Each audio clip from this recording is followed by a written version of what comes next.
you remember that time long ago when your little brother wanted to use a houseboat in Oblivion to store all of his items and you wouldn't let him? You said it wasn't a real house. You said you can't do that, and you dropped all of his shit in the lake in Anvil City. I'm a different person now, I would never. Oh, you did, and I will never forget, and neither will he. You will fester in the guilt of your sins. You will never forget. I'll just drink the bliss. Go ahead, run from your problems, boy. Drink up.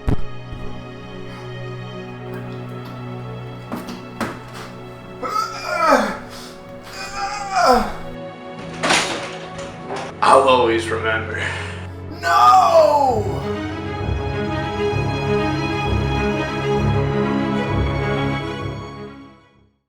Hello and welcome back, everybody, to another episode of From the Heart. And I gotta say, this book right here was definitely from the heart. This thing is quite touching. Definitely one of the better reads that I've had. This is another one-shot by Image Comics.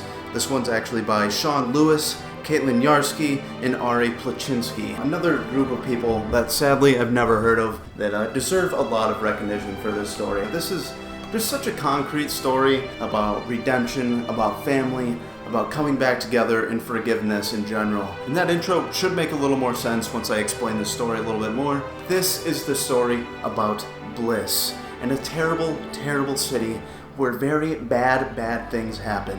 This city's name is called Feral City, and this is a city that is so corrupt with crime and being led by a very weird organization that you'll find out a little later. It's basically just tarnishing everybody's souls, and actually it's an endless cycle of terror and pain because they have this little drug called Bliss. And what Bliss does is allow you to forget all the bad things in your life, all the grief, shame, and just all the naughtiness that you've ever done. And how people are actually obtaining this is a secret godlike society that is hanging out in the bowels of the city, hiring people to do all their nasty work so they can continue to reign forever over this town. But even they aren't the actual rulers of the city. They even subserve to somebody else. Now, where you're going to start with this is a court case between a son in this entire city that hates his dad. His father's actually done all these heinous crimes. He's killed a lot of people. He's stolen. He's swayed political rallies. He's done all these different things for these godlike creatures, and he just wants everybody to know that in the end, his dad was redeemed. You know, he actually tried to become a better person. He kicked this drug Bliss that everybody now hates so much, and he just wants them to see, you know, that we don't need to just end another life to save all the other lives, because in the end, it's not really going to do anything like that. And that is where this book does a really great job, is it's actually split between two timelines, the son's and his father, Benton. Now, where it's going to begin with Benton is off in this tiny little trailer way out in the country with his wife, Mabel, alright? And you quickly find out that she's pregnant. Her dad has just recently disavowed them, alright? He kicks him out of the door and he's pointing a shotgun at him. And he's actually about to shoot him. He actually shoots him right in the shoulder and makes it known, you know, that he actually killed Mabel's sister's husband for little less than this. And it's kind of weird because nobody really seems too bothered in this, otherwise than Mabel just saying, you know, this is why our sister doesn't talk to you anymore. You killed her husband, and it's going to be the same way if you do the same thing. So they're disavowed, and they are forced to move into Feral City to raise their new child. And eventually their child becomes very ill.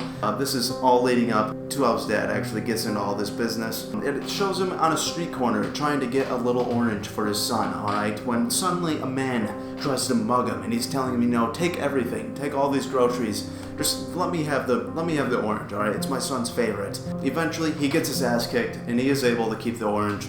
He eventually makes his way up to the hospital to go see his kid. And in this hospital is where you're going to be introduced to all the heinous things that are going on in this city. He passes by rooms where this man's talking to this nurse about how he tortured his brother for like 3 days straight, all because he gave him the finger and he got a little carried away. And all these just crazy little instances of things going on that when I first read this, if you look at the title, I really didn't know what to think about this. The cover is like pink with a man and his son head to head, you know, they're having a moment. I didn't know this book was going to be that dark, alright? And the artwork in this is pretty fantastic, you know. It's almost like an adult Disney movie. I could see a serious, full-out animated movie out of this, and I don't know why they don't. It's actually kind of a long one. It's about 200 pages, and it probably took me about an hour and a half to get through.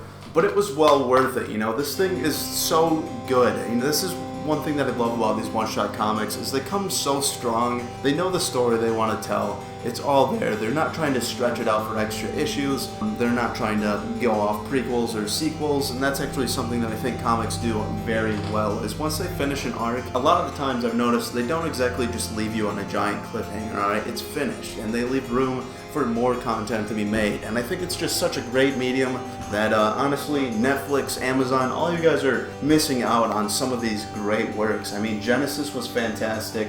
Swamp Thing, I cannot believe has not been made into a new movie. I just finished that, and it was so incredibly amazing. How deep of a story it actually was. I would have never known Swamp Thing was any more than a plant monster, rather than like an existential dreading man, or maybe not a man. But we're not here to talk about Swamp Thing. We're here to talk about BLISS. So anyways, the man goes to the hospital. He's seeing his son, and his son is very, very sick.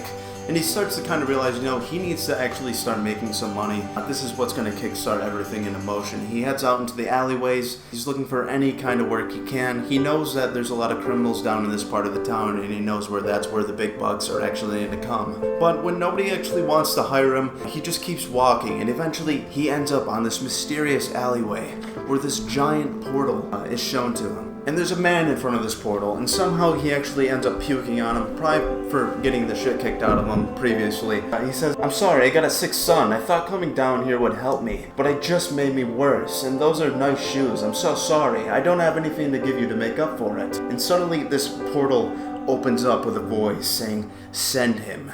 And that's exactly what happens. He walks in, and you are greeted to these crazy frog, dinosaur-esque looking people that live underneath the city. And I thought this was so cool. I never expected this at all, just from the cover, the description. It's this secret society that's going on all throughout this book. These people that run the city just wreak havoc on everybody. And they say, "You have a sick boy.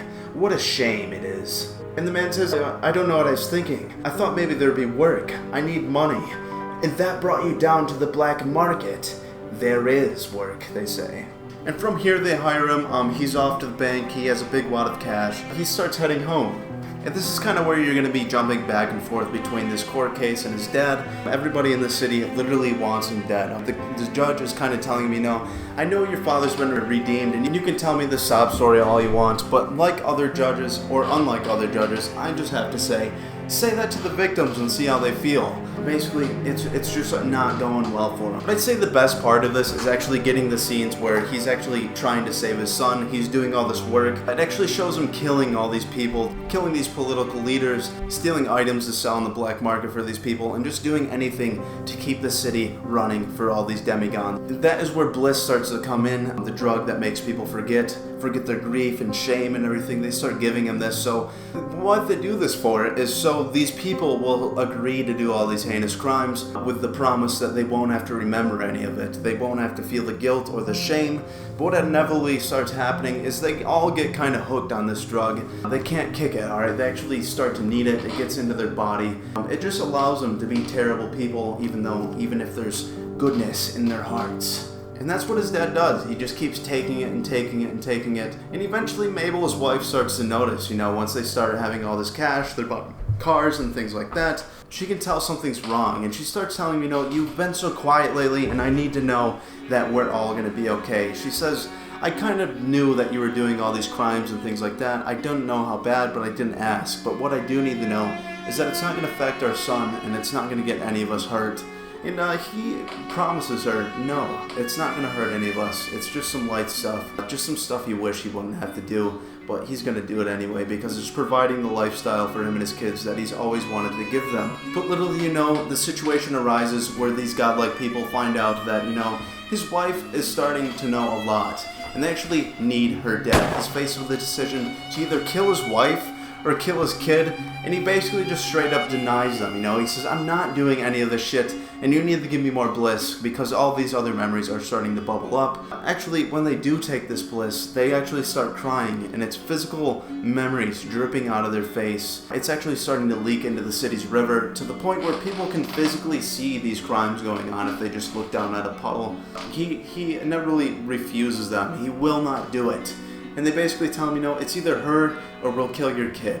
And that is starting off a whole nother arc. His son actually overhears this when he's talking on the phone to them, and he tells his mom, and they leave, alright? They go back to her parents out in the countryside. They know they'll be safe there. And they hide out there until eventually the father does show up. He's got a Glock, he's chasing him in the car. Her mom's a very tough lady, alright? This is another person you get to meet. She says, get my pan, alright? Get my Glock, get all my weaponry, all these things. I might have to kick some ass, alright? And she is ready to go.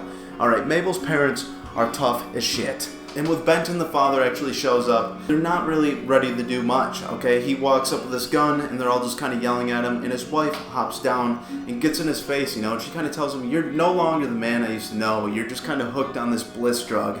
And she has this compass that he actually gave her a long time ago. And these are all scenes that you get to see in the book, so don't get too confused. I just don't want to spoil too much of this because it's so good, and it deserves to be in your collection. These artists and writers and pencilers and all these people, they deserve your hard-earned cash. But she shows him this compass, and she says, you once gave me this because I used to say I felt so lost, and I think I need to give this to you now because you haven't been the same person in a long time, and I can tell you're just lost. I know you don't actually want to kill me, and I know you're being forced to do these things. And he actually leaves, he denies them. He denies the gods, which is a good thing, alright? And he just kind of disappeared for a very long time. And it actually turns out that he just kind of starts wandering. He starts meeting these monk people, and they're actually willing to help him kind of learn how to work this bliss out of his system. What that's actually going to do is remind him of all these murders and all these heinous things that he's done. He is willing to do this, he wants to do something for all these people that he's wronged. And how they do this is they actually kind of put him in pain. They kind of drown him for a second, or they bury him alive. This isn't a standard technique. They just kind of find out that one day he slips off the dock and he's almost drowning. And he starts to remember some things. So they start doing all these memory treatments and things like that by burying him alive. And one by one, his memories are coming alive, alright? He's remembering everything. He's trying to write letters, and he's trying to send people money. And these monk people kind of tell him, you're still only trying to do good for yourself. You giving them money isn't going to help them with their grief. It's only going to help you feel a little better about these things that you've done. It's just kind of a beautiful scene. And the things that he learns after kind of kicking the bliss out of his system, Benton actually goes out into the world and he starts trying to help all these other people. This is where it starts unsettling the big bad. And these demigod, frog, dinosaur people they're not even the big dogs. They just run this city, alright? And they actually collect the tears and the afterbirth of all the bliss that these people are taking. They harvest all these bad memories, and they actually give it to this other god way out in these desolate lands, these jungle-ish lands. And this is where things get really interesting. This is actually the god of oblivion. She kind of festers on people's memories. She wants all the bad ones. She could care less about the lovey-dovey stuff. She wants to see humanity in its worst moments. It's the most interesting. She kind of refers, I love the moments when people start calling each other bastards, or they start hurting the ones they love. And she's obviously a very bad lady, and she's kind of surrounded by this giant pool of different memories. She has all these different toad-like people that bring her these jars with very specific horrible moments that she endures. And you actually kind of learn that she hasn't always been this way, alright? So these frog deity people a long time ago came into the city. Nobody respected them, alright? They're not exactly big, bolsterous guys that are demanding respect on your first look. And what they do is they actually find out about this god. They're actually distributing the bliss for it, and they wait till she's sleeping, alright? She hasn't always been the way she was, and they feed her her own taste of this, okay? They make her forget everything. By the time she wakes up, they kind of make up this lie, and they tell her, we are your business partners. We're running the city together. You're manufacturing this stuff, and we're giving it to the people. Eventually, she is turned into the person she is now, this terrible, horrible person. And this whole book is just kind of about forgiveness and bringing people back together, and it's just very touching, alright? There's this little writing in the back of this that it might bring a tear to your eye. It's very beautiful. It's about the writer and his actual family and the hardships they had to endure, and what he did to actually learn forgiveness, how to just accept people for the way they were. And this is bad. This is actually cutting into the God of Oblivion's business. She's very mad, and she's kind of losing her grasp on all these memory supplies that she's getting. And on top of that, he's finally actually found by the city, and that's how you get into the trial, where that his son's at, where he's trying to help everybody learn, that we don't need to kill more people just to save others. It's not going to bring him back, and this man has actually went leaps and bounds to stop this. He's actually stopped the lady who was producing the BLISS. He's stopped the city from being able to do all these heinous crimes and just forget about them willy-nilly, earning money and just continuing to live their lives while everybody in the city dies.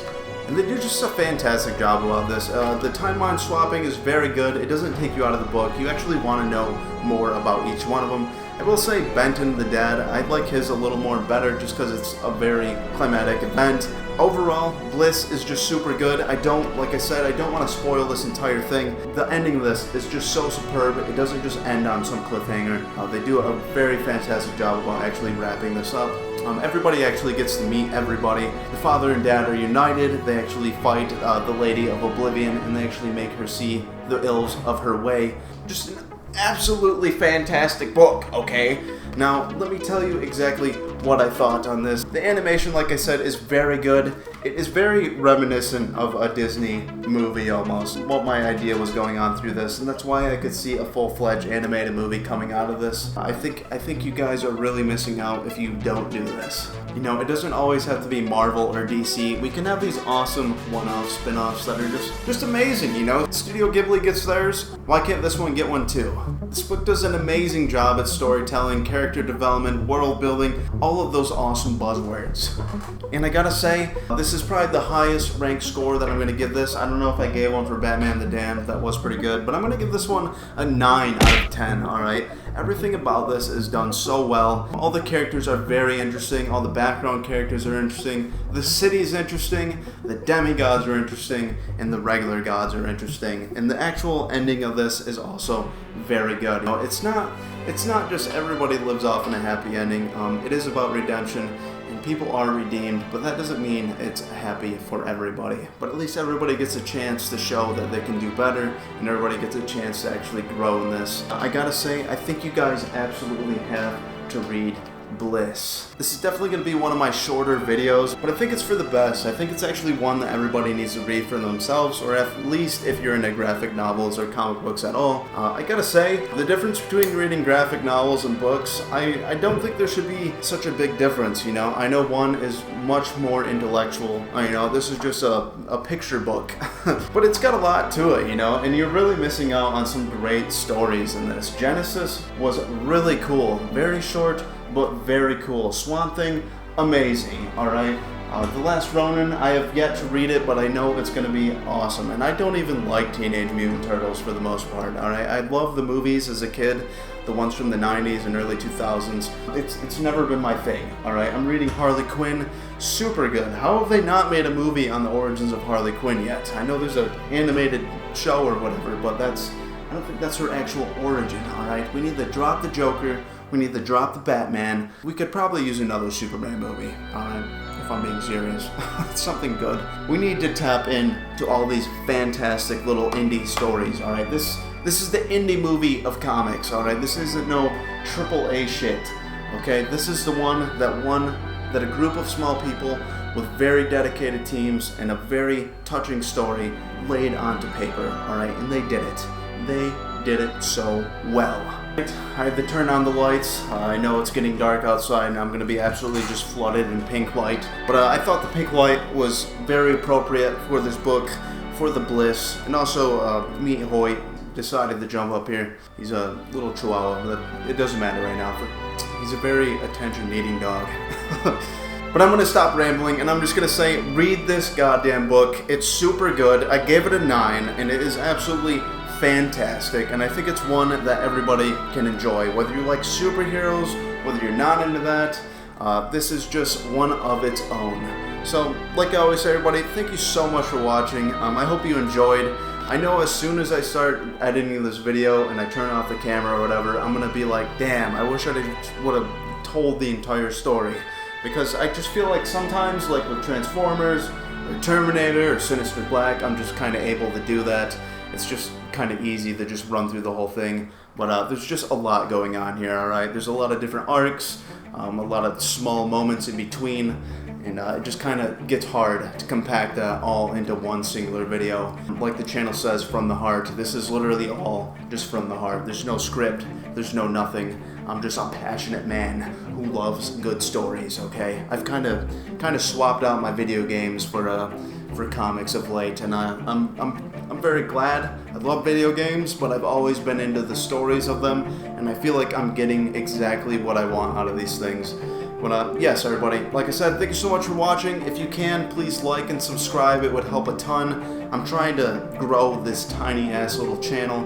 I'm also on TikTok, From the Heart YT. If you want to look that up, it's just some clips from these videos and things like that. I'm on Twitter, I'm on Instagram. You can find me there, figure out what I'm reading, what the next videos are going to be.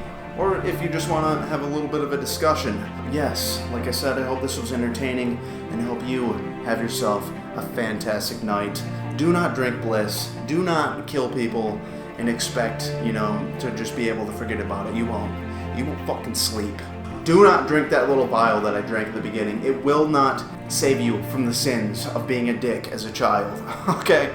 And yes, that was my little brother at the end of that intro scene. And I hope that was at least semi-funny now with the context of this. For the 5th time, have yourself a fantastic night. And do yourself a favor and read this book.